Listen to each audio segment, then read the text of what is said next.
Welcome back students, हाजिर हूं अपनी नई क्लास के साथ। आज मैं आपको सिखाने वाला हूं ट्रांसफॉर्मेशन। ट्रांसफॉर्मेशन सुन के कंफ्यूज मत होइए, क्योंकि ट्रांसफॉर्मेशन मैंने जो अभी तक बताया है वो इंटरमीडिएट लेवल का बताया है। लेकिन आज जो ट्रांसफॉर्मेशन बताने वाला हूं मैं वो हाई स्कूल लेवल का बताने वाला हूं कि हाई स्कूल के स्टूडेंट्स अधिकतर कंफ्यूज रहते हैं कि सेंटेंस को अफर्मेटिव से निगेटिव किस प्रकार से बनाया जाए, या अफर्मेटिव से इंट्रोगेटिव किस प्रकार से बनाया जाए, निगेटिव से अफर्मेटिव किस प्रकार से बनाया जाए, इंट्रोगेटिव से अफर्मेटिव किस प्रकार से बनाया जाए। ये चीज उनको ज्यादा कंफ्यूज करती है। इंटर लेवल का तो मैं बता ही चुका हूं ट्रांसफॉर्मेशन किस प्रकार से होता है, लेकिन आज मैं बताने वाला हूं हाई स्कूल लेवल का ट्रांसफॉर्मेशन में निगेटिव सेंटेंस शुरू करूंगा और निगेटिव सेंटेंस के बाद फिर इंट्रोगेटिव शुरू करूंगा। तो पहले हम लोग देखते हैं निगेटिव सेंटेंस को ट्रांसफॉर्म किस प्रकार से किया जाएगा। तो student, good morning and welcome to excellence classes. ये वीडियो लेक्चर बहुत ही इंपॉर्टेंट होने वाला है, बहुत ही इंटरेस्टिंग होने वाला है। इसमें मैं हर चीज आपको डिटेल में बताने वाला हूं, तो वीडियो को स्किप मत कीजिएगा और अंत तक पूरा देखिएगा, क्योंकि अंत तक अगर नहीं देखा तो आपसे कुछ ना कुछ छूट जाएगा। और चैनल को सब्सक्राइब नहीं किया है तो अभी सब्सक्राइब कर लीजिए। और चले चलते अपनी क्लास की तरफ और देखते हैं कैसे कैसे सेंटेंस आपको निगेटिव में मिलने वाले हैं। तो आया था अपने ट्रांसफॉर्मेशन पे। ट्रांसफॉर्मेशन का मतलब पहले जान लीजिए क्या होता है। ट्रांसफॉर्मेशन का मतलब होता है रूप बदलना, रूप बदल के आ जाना, वही हमारा ट्रांसफॉर्मेशन होता है। मतलब अगर बुरे हो तो अच्छे का रूप लेके आ जाओ, अच्छे हो तो बुरे का रूप लेके आ जाओ, ट्रांसफॉर्म कर लो, अपने आप को बदल लो, तो वही होता है ट्रांसफॉर्मेशन। लेकिन जो हमारा ट्रांसफॉर्मेशन है इसके में हाई स्कूल लेवल में केवल दो चीजें आती हैं। क्या चीजें आती हैं? अफर्मेटिव,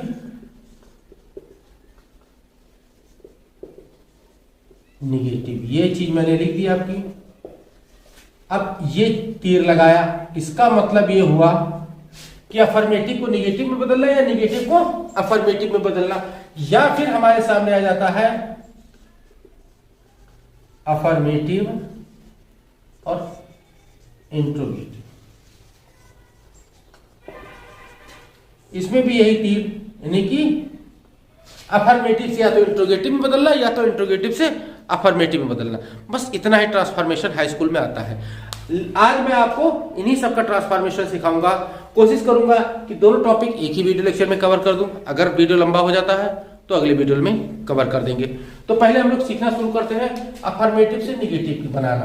तो अफर्मेटिव से निगेटिव बनाना इसमें बहुत आसान होता है। हाँ, इंटर की तरह बहुत सारे टिपिकल रूल इसमें नहीं होते। इसमें आसान सा होता है कि अगर आपको मॉडल वर्ब नजर आ जाए, मॉडल वर्ब, तो इसके बाद आप नॉट लगा दीजिए और ये मत देखिए कि सेंटेंस का अर्थ क्या निकल रहा है। मॉडल वर्ब अगर नजर आ रही है तो आप नॉट का यूज कर दीजिए और सेंटेंस हमारा आराम से निगेटिव बन जाएगा।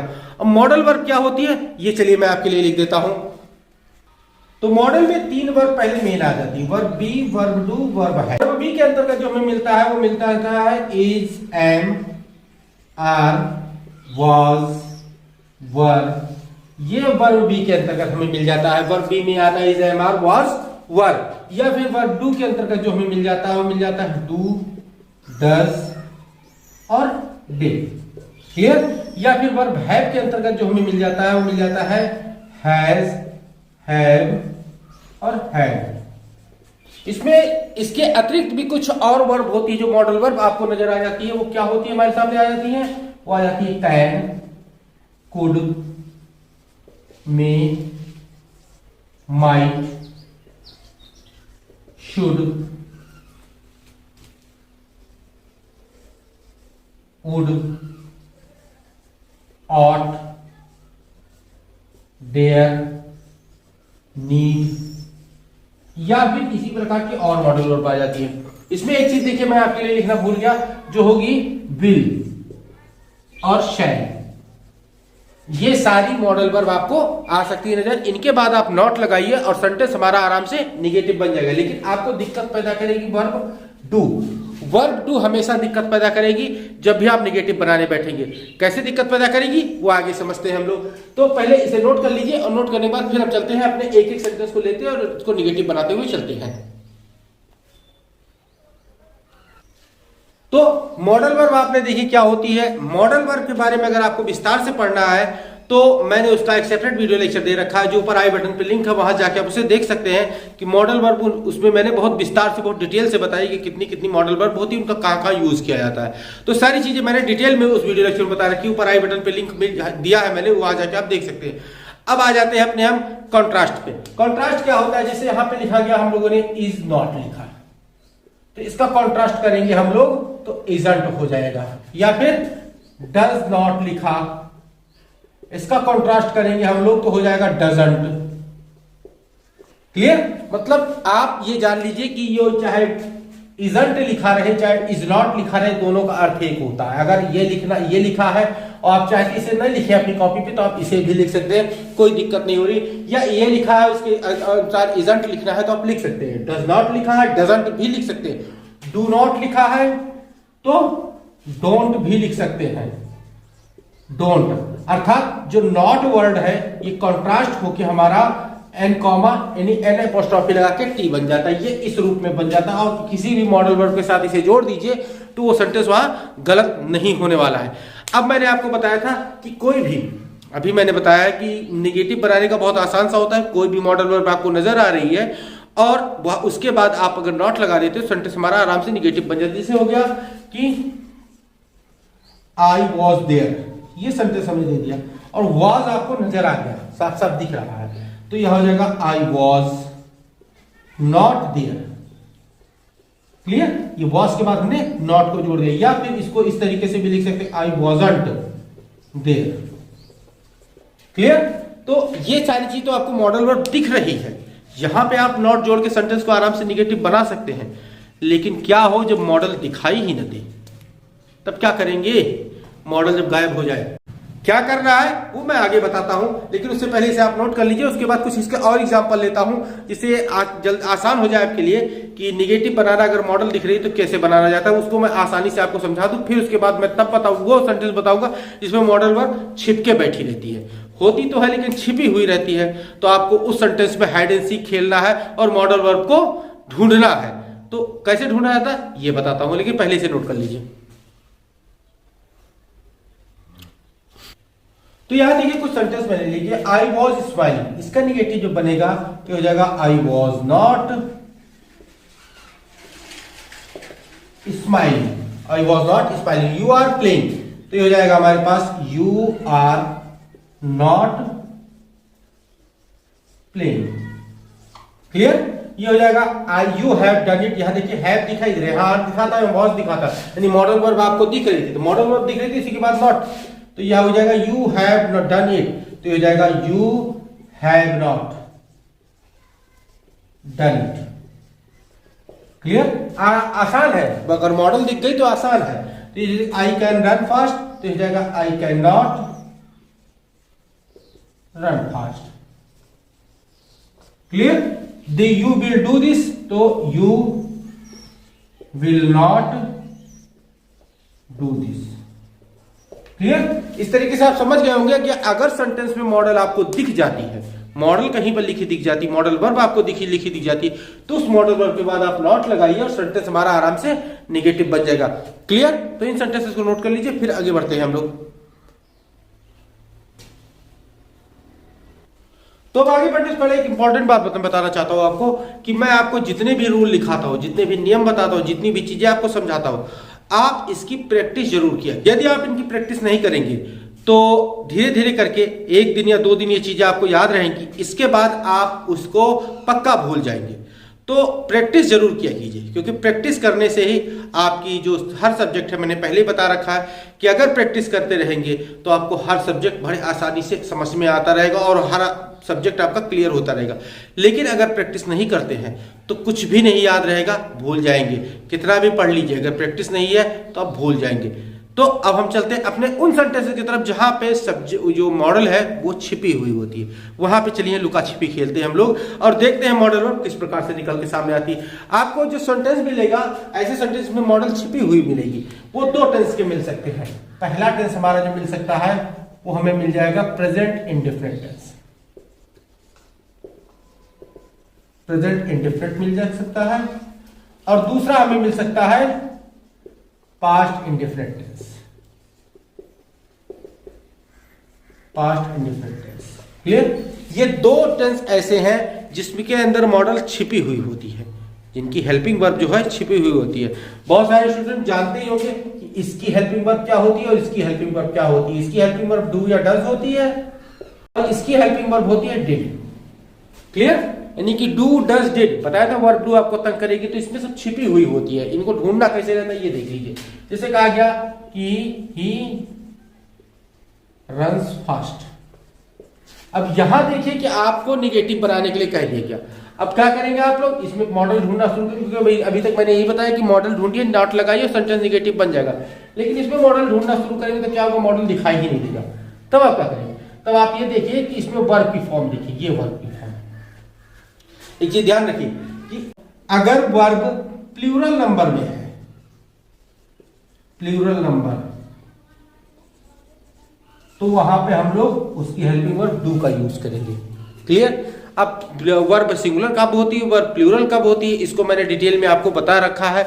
आप जाके मेरी वर्ब वाली सीरीज को देख सकते हैं, जिसकी प्लेलिस्ट का लिंक आपको नीचे मिल सकता है, डिस्क्रिप्शन में वो मिल जाएगा आपको प्लेलिस्ट का लिंक। वर्ब की पूरी प्लेलिस्ट है जिसमें मैंने वर्ब के बारे में एक एक चीज एकदम डिटेल में एकदम विस्तार से बता रखी है। तो आप जाके वहां क्लियर कर सकते हैं कि वर्ब की सिंगुलर फॉर्म नंबर कौन सी होती है, वर्ब कौन सी वर्ब प्लूरल नंबर में होती है।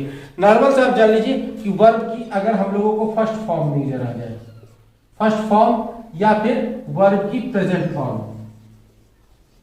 वर्ब की प्रेजेंट फॉर्म, जिनको ये चीजें नहीं नजर समझ में आ रही वो जाके वीडियो को जरूर, वर्ब वाले वीडियो को जरूर देख लीजिएगा कि वर्ब की प्लूरल फॉर्म क्या है, प्लूरल वर्ब जो है प्लूरल नंबर या प्लूरल फॉर्म, वर्ब की फर्स्ट फॉर्म, वर्ब की प्रेजेंट फॉर्म, सारी चीजें एक ही को कहा जाता है।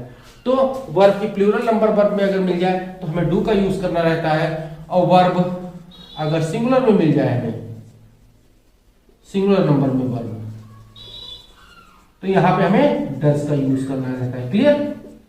सिंगुलर नंबर वर्ब मिले या वर्ब की फिफ्थ फॉर्म हमें मिल जाए, ठीक, या फिर वर्ब की फर्स्ट फॉर्म के साथ यस या ईएस लगा हुआ मिल जाए, तो ये सारी चीजें वर्ब की सिंगुलर फॉर्म की तरफ इशारा करती, तब यहां में डज का यूज करना रहता है। और जब वर्ब सिंगुलर प्लूरल नंबर मिल जाएगी तो हमें डू का यूज करना रहता है। क्लियर? तो यहां देखिए कि आपको वर्ब की साथ, तो यहां देखिए आपको वर्ब के साथ यस या ईएस लगा हुआ मिल रहा था, यस या ईएस लगा मिल रहा है, तो हमें क्या यूज करना, डज। तो इसको जब हम निगेटिव बनाएंगे तो क्या हो जाएगा, he does not run fast. Clear? He does not run fast, ये इसका निगेटिव बन जाएगा। क्लियर? तो चलिए इसे नोट कर लीजिए, फिर इसके बाद कुछ और इसे एग्जांपल लेता हूं जिससे अच्छे क्लियर हो जाएगा आपको।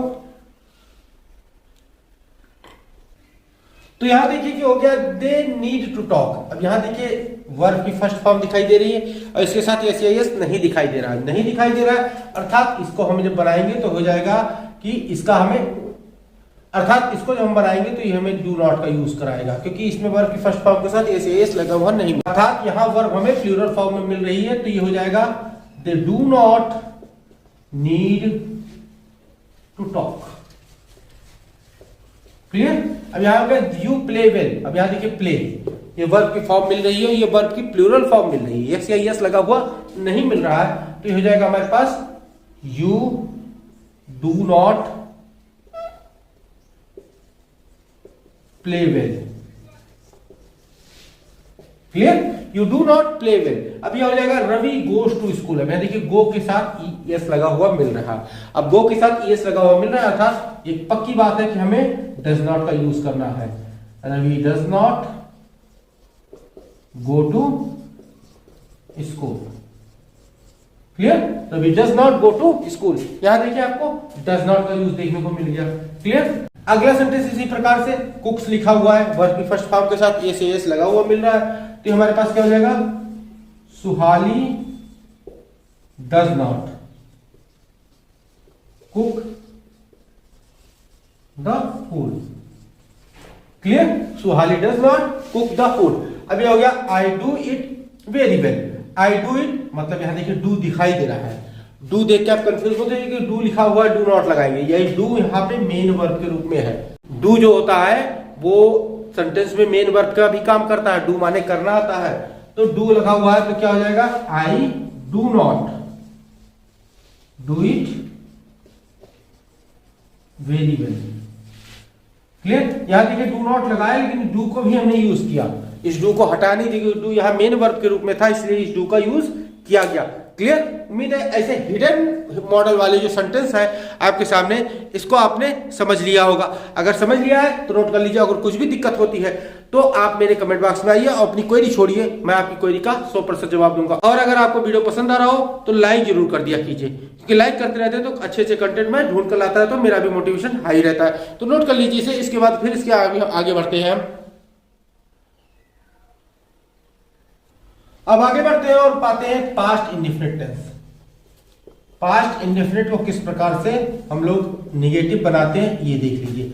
अगर सेंटेंस में आपको वर्ब सेकंड फॉर्म में नजर आ गई, वर्ब की सेकंड फॉर्म यानी वर्ब की पास्ट फॉर्म नजर आ गई, तब आप क्या करेंगे, तब आप करेंगे डिड नॉट का यूज और इसके साथ वर्ब जो लगाएंगे फर्स्ट फॉर्म में लगाएंगे।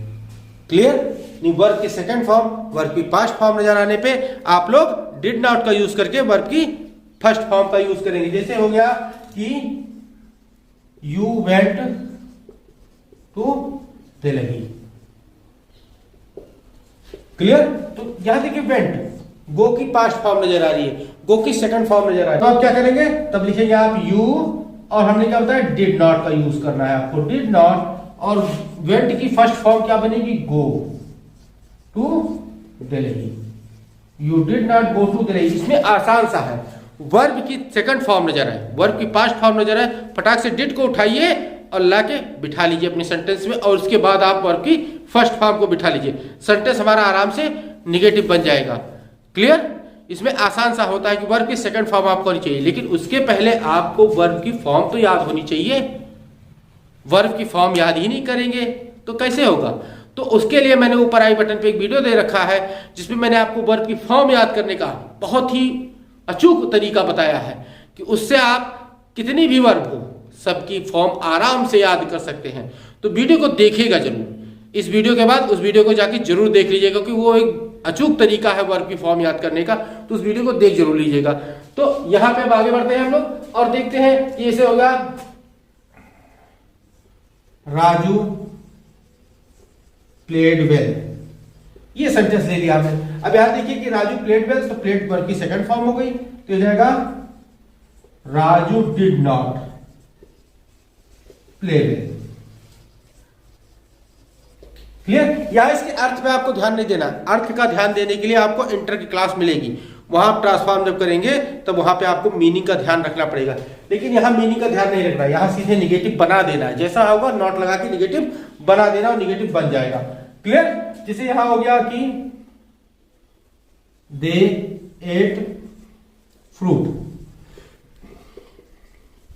इसका हो जाएगा दे एट का यानी सेकंड फॉर्म है तो डिड नॉट का यूज करेंगे और एट की फर्स्ट फॉर्म लगाएंगे ईट और फिर लगाएंगे fruit. Clear. Past indefinite tense आपको समझ में आ गया होगा, तो इसे नोट कर लीजिए और फिर इसके हम आगे कुछ रूल आते हैं उसको भी दिखाता हूं मैं आपको। अब नॉट लगाने के साथ साथ सेंटेंस को निगेटिव बनाते समय कुछ और परिवर्तन किए जाते हैं। वो क्या परिवर्तन होते हैं वो आप जान लीजिए कि अगर सेंटेंस में सम का यूज है, सम का यूज है तो सम की जगह एनी का यूज होगा। क्लियर। यानी कि अगर सेंटेंस में कहीं पर भी आपको सम नजर आ रहा है तो आप करेंगे क्या, खाली एनी लगाएंगे निगेटिव बन जाएगा? नहीं, खाली एनी लगाने से निगेटिव नहीं बनेगा। निगेटिव बनाने के लिए आपको नॉट लगाना पड़ेगा और उसके साथ साथ जो मॉडल वर्ब में जैसा मैंने बताया अभी तक निगेटिव बनाने का रूल, वैसा आपको करना पड़ेगा। अगर वर्ब मॉडल वर्ब हिडन है तो आपको ढूंढ के निकालनी पड़ेगी, अगर मॉडल वर्ब सामने दिख रही तो उसके बाद आपको नॉट लगाना पड़ेगा। लेकिन ये सम जहां भी लिखा दिखेगा इस सम को बदलकर आपको एनी का प्रयोग कर देना है। कैसे कर देना है? जैसे हो गया कि I have some money, I have some money, इसको जब निगेटिव बनाएंगे तो हो जाएगा I have not any money. Clear. यहाँ देखिए सम को बदल के हमने एनी कर दिया। और भी एग्जांपल ले लेता हूं मैं आपके लिए। जैसे एग्जांपल लिया हमने कि यू स्टोल समथिंग, आपने लगा ये लिख दिया हमने। और स्टोल देखिए वर्ब की सेकंड फॉर्म है, अर्थात वर्ब की सेकंड फॉर्म के लिए हमने क्या बताया था आपको, डिड नॉट का यूज करना है। तो यहां हो जाएगा कि यू डिड नॉट, अब स्टोल की फर्स्ट फॉर्म हो जाएगी स्टील एनीथिंग। क्लियर? यहां सम को बदल के हमने एनी का प्रयोग कर लिया। क्लियर? उम्मीद है कि ये चीज आपको समझ में आ गई होगी कि अगर सेंटेंस में कहीं पर भी सम नजर आ रहा है तो आप निगेटिव का रूल जो है वो तो यूज करें, और साथ ही सम जहां लिखा मिले उससे आप वहां बदलकर एनी का प्रयोग कर देंगे। क्लियर? तो चलिए इसे नोट कर लीजिए और फिर इसके अगले रूल की तरफ हम बढ़ते हैं। आगे बढ़ते हैं। निगेटिव बनाने के लिए हमारे सामने आया था इंपरेटिव सेंटेंस। तो इंपरेटिव सेंटेंस जैसा कि आप जानते हैं कि इसकी वर्ब तो गायब रहती है। इंपरेटिव सेंटेंस में वर्ब कहां होती है, वर्ब दिखाई नहीं देती है। तो आप करेंगे क्या, निगेटिव बनाने के लिए आप लोग इंपरेटिव सेंटेंस में पहले ही डू नॉट का यूज कर देंगे। डू नॉट या डोंट का यूज करके आप सेंटेंस को निगेटिव बना लेंगे। अगर कहा गया सिट डाउन, सिट डाउन, तो यह हो जाएगा हमारे पास डोंट सिट डाउन या डू नॉट सिट डाउन। पहले ही बता दिया है कि डोंट या डोंट डू नॉट एक ही चीज है आपने, कि प्लीज स्टे हियर, तो ये हमारे पास क्या हो जाएगा, please don't stay here, don't stay here. Clear? तो यहां देखिए कि आपको डोंट या डू नॉट का प्रयोग सेंटेंस में सबसे पहले कर लेना है। अगर प्लीज आया है तो प्लीज के बाद करना है, अगर प्लीज नहीं आया है तो सबसे पहले डू नॉट और डोंट का यूज कर लेना है। जैसे कहा गया कि हो गया हमारे पास, जैसे हो गया हमारे पास shut the door, shut the door. तो यहां देखिए प्लीज का यूज नहीं है, तो आप करेंगे क्या, डू नॉट का यूज कर लेंगे शुरू में, do not shut the door.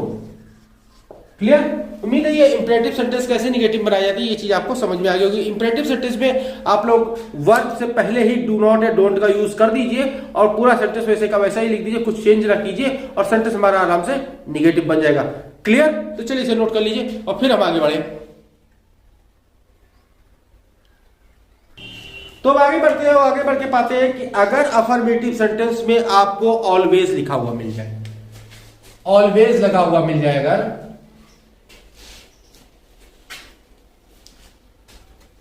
तो आगे बढ़ते हैं और आगे बढ़ के देखते हैं कि सेंटेंस में हमको कब नेवर का यूज करना रहता है। यानी कि नॉट का तो यूज करके हम लोग निगेटिव बनाते ही बनाते हैं, लेकिन किसी किसी सेंटेंस में आप लोग देखते हो नेवर का भी यूज होता है। किसी निगेटिव सेंटेंस में नेवर का यूज होता है, तो नेवर कहां यूज किया जाता है वो चलिए देखते हैं। तो देखते हैं कि अगर सेंटेंस में हम लोग ऑलवेज पा रहे हैं, अफर्मेटिव सेंटेंस में ऑलवेज पा रहे हैं, तो हम निगेटिव सेंटेंस में नेवर का यूज करेंगे। और अगर ऑलवेज नहीं मिल रहा है तो अगर कोई समय सूचना देने वाले कोई शब्द मिल रहे हैं या कुछ ऐसा सेंटेंस आपको पढ़ के लग रहा है कि इसमें समय की सूचना मिल रही है, तो वहां पे उसका निगेटिव बनाते समय आप नेवर का यूज कर सकते हैं। पढ़ के पता चले कि आपको समय की सूचना मिल रही है तो वहां आप सेंटेंस में निगेटिव बनाते समय नेवर लगा देते हैं। अधिकतर सेंटेंस में आपने ये भी देखा होगा कि कहीं ऑलरेडी लिखा हुआ मिल रहा है, तो ऑलरेडी भी अधिकतर नेवर लगा के ही निगेटिव बनाया जाता है। क्लियर? एग्जांपल ले लेता हूं जिससे और अच्छे से क्लियर हो जाएगा आपके लिए। तो यहां देखिए एग्जांपल ले कि ही इज ऑलवेज लेट। देखिए ऑलवेज आया तो इसको निगेटिव बनाते समय क्या हो जाएगा, ही इज ऑलवेज को हटा के हम लोग नेवर का यूज कर देंगे।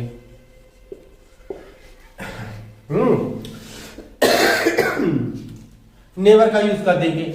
और अगर सेंटेंस में कहीं पर भी आपको एवर दिखा मिल रहा है अफर्मेटिव सेंटेंस में, तो ये भी नेवर में चेंज हो सकता है। ठीक? अगर आपको कहीं सेंटेंस में एवर लगा हुआ मिल रहा है तो निगेटिव बनाते समय आप एवर को नेवर बना दीजिए। अब जैसे हो गया he could not trust her again, यहां देखिए समय की बात हो रही कि क्या वो कभी मतलब वो उस पर विश्वास कर सकेगी, तो उस पर विश्वास कभी नहीं कर सकेगी। तो ये हो जाएगा he could never trust her again, her again. Clear? अब आई हैव ऑलरेडी हैड, अब ऑलरेडी देखिए ऑलरेडी क्या होता है, ऑलरेडी कहीं आए तो आप नेवर का यूज कीजिए, लेकिन ऑलरेडी को यहां पे आप ध्यान रखना है कि ऑलरेडी आपको हटा देना है। तो ये जाएगा I have never had such a horrible meal. Clear? उम्मीद है कि ये नेवर का यूज आपको समझ में आ गया होगा कि अगर कहीं पर कोई समय दिखाने वाले शब्द मिल जाते हैं, समय की सूचना देने वाला कोई वाक्य मिल जाता है और उसको आप निगेटिव बनाना चाहें तो आप नेवर का यूज कर सकते हैं। क्लियर? तो चलिए इसे नोट कर लीजिए और फिर हम आगे बढ़ के अगला रूल देखते हैं।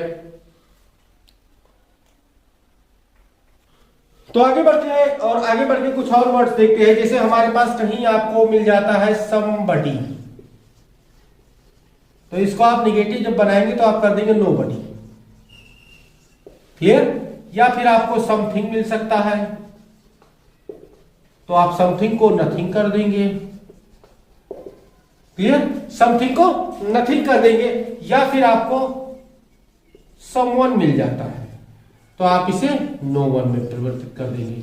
समवन मिलेगा तो आप नो वन में परिवर्तित कर देंगे। या फिर आपको समवेयर मिल जाएगा तो आप इसे नो वेयर में परिवर्तित कर देंगे। क्लियर? यानी कि somebody मिला तो आप nobody में परिवर्तित कीजिए, someone मिला तो आप no one में कीजिए, something मिला तो आप nothing में कीजिए और somewhere मिला तो आप nowhere में कीजिए। यानी यहां पे आपने देखा कि वहां एक जगह मैंने आपको बताया था कि सम को चेंज करके आपको एनी बना देना है, लेकिन निगेटिव वाला नॉट आपको यूज करना है। लेकिन जब आप यहां पे ऐसे सेंटेंस का यूज करेंगे तो आप जब सम को नो में चेंज करेंगे तो आप निगेटिव वाले नॉट का यूज नहीं करेंगे। क्लियर? चलिए एग्जांपल के माध्यम से समझते हैं कि ये कितना सही समझ में आया आपके। कि यहां पे आ गया हमारे पास somebody have given me this book। तो यहां देखिए somebody आया तो इसमें कर देंगे हम लोग nobody। हमारे पास nobody has given me this book। Clear? तो चलिए इसे नोट कर लीजिए। फिर इसके कुछ एग्जांपल लेता हूं जिससे और अच्छे से क्लियर हो जाएगा आपको।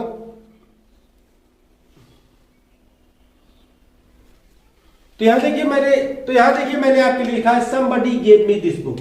यहां somebody लिखा हुआ है तो आप इसे कर दीजिए nobody gave me this book, sorry this news हो जाएगा हमारे सामने। ठीक है? आई सा समवन एंटरिंग योर रूम, तो ये समवन यहां लिखा है तो आपसे क्या बताया था मैंने, नो वन कर दीजिए। I saw no one entering your room. Clear? ये जहां लिखे हैं उनको वही चेंज कर दीजिए, उनका जगह नहीं बदला जाएगा। ही गेव मी समथिंग, तो क्या हो जाएगा, ही गेव मी नथिंग। वैसे नॉर्मल सेंटेंस में क्या होता है, गेव वर्ब की फर्स्ट सेकंड फॉर्म लिखी थी तो आप निगेटिव इसे डिड नॉट लगा के गिव लगाते, लेकिन यहां पे क्या किया, समथिंग को चेंज कर दिया, निगेटिव वर्ड में नथिंग बना दिया और ये ऐसे का वैसा ही रहने दिया, इसमें कुछ चेंजिंग नहीं किया। You can find it somewhere, तो ये क्या हो जाएगा, you can find it nowhere.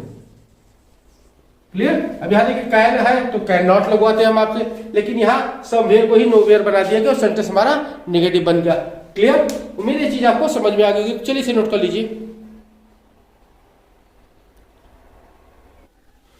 तो एक चीज आप ये लोग ध्यान रखिए कि अगर समवन या समबडी इसका यूज किया गया है तो निश्चित ही किसी व्यक्ति के लिए किया गया होगा, किसी जीवित चीज के लिए किया गया होगा, कि समवन समबडी व्यक्तियों के लिए ही किया जाता है। वहीं पर समथिंग जैसा सेंटेंस आप पढ़ चुके होंगे, पर लिख चुके होंगे, सेंटेंस में ही क्लियर था कि समथिंग का प्रयोग वस्तु के लिए किया जाता है और समवेयर का प्रयोग या नोवेयर का प्रयोग, समथिंग और नथिंग तो वस्तु के लिए होता है और समवेयर या नोवेयर का प्रयोग स्थान के लिए किया जाता है। क्लियर?